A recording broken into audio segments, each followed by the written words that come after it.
Powerful দোয়া, powerful দোয়া। যে দোয়াগুলো আল্লাহ তাআলা ফিরিয়ে দেন না, সেই দোয়াগুলোর মধ্যে শীর্ষ স্থানে আছে মা বাবার দোয়া।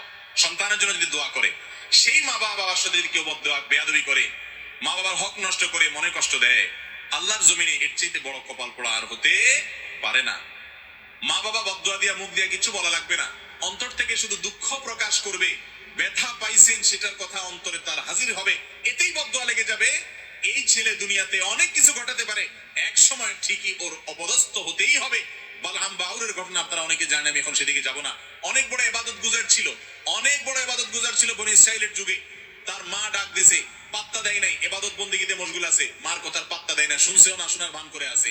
এই ব্যক্তিকে আল্লাহ রাব্বুল আলামিন পরবর্তীতে জেনার অপবাদ নিয়ে সারা সমাজে সবচেয়ে নেককার হিসাবে পরিচিত ছিল, অথচ জেনার অপবাদ নিয়ে সে বেইজ্জত হয়েছে, লাঞ্ছিত হয়েছে, শুধুমাত্র ওই মায়ের সাথে বেয়াদবি করার কারণে। ডেঞ্জারাস একটা বিষয়। তাহলে বালাম বাউরের মা মনে কষ্ট পেয়েছেন, তার প্রভাবে যদি সে বড় ওলি, আবেদ, বুজুর্গ, নেককার, আল্লাহওয়ালা ছিল, সেই মানুষটা যদি লাঞ্ছিত, অপমানিত হয়ে জেনার অপবাদ নিয়ে সে শেষ হয়, বেইজ্জত হয়, তাহলে বোঝা গেল মা বাবার বদদোয়া লাগে না, লাগে না? ভাইরা আমার, রিদার রব্বি ফি রিদাল ওয়ালিদাইন, মা বাবা খুশি তো আল্লাহ খুশি।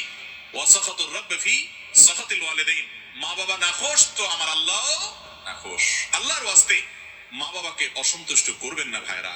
হয়তো আপনার মা অশিক্ষিত, আপনার বাবা কিছু বোঝে না, হয়তো তাদের এত সেন্স নাই, যে একটা ধমক দিলে কিছু বলবেও না, ভাইরে তারপরে এই কাজটা করবেন না। যেদিন হারিয়ে ফেলবেন, এরপরে হুজুরদের কাছে দৌড়াবেন, হুজুর মা বাবার হক নষ্ট করছি, এখন তো মারা গেছে, কি করবেন? রাস্তা রাস্তায় ঘুরবেন, আর কোনো সুযোগ সেরকম হয়তো থাকবে না। এই জন্য মা বাবার বদদোয়াটা খুবই ডেঞ্জারাস। আল্লাহ বলেছেন, ফালা তাকুল্লাহুমা উফফি ওয়ালা তানহারহুমা ইম্মা ইয়াবলুগান্নাকাল কিবারা ইনদাকা আহাদুহুমা আও কিলাহুমা। তোমার মা বাবার উভয় অথবা যে কোনো একজন যদি বৃদ্ধ বয়সে যায়, বৃদ্ধ বয়সে গেলে তাদেরকে ধমক দিয়ে কথা বলিও না। আল্লাহ বৃদ্ধ বয়সের কথা কেন বলছেন? কারণ জোয়ান বয়সে মা বাবার সাথে ধমক দিয়ে কথা বললে তো মা বাপ নিজেই কান মেলে সাইজ করে দিব, এটা আল্লাহ জানে।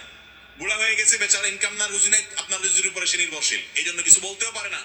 আর বয়স হয়ে গেলে অনেক উল্টাপাল্টা কথা বলে, মাথা বুদ্ধি পুরাপুরি কাজ করে না, এগুলা দেখেও সহ্য করতে হবে। মা বাবা উল্টাপাল্টা করবে, কিন্তু বলা যাবে, শুধু সয়ে যেতে হবে যদি জান্নাত যেতে চান। চেষ্টা করবো তো ইনশাআল্লাহ। আল্লাহ তাআলা আমাদের তৌফিক দান করুন।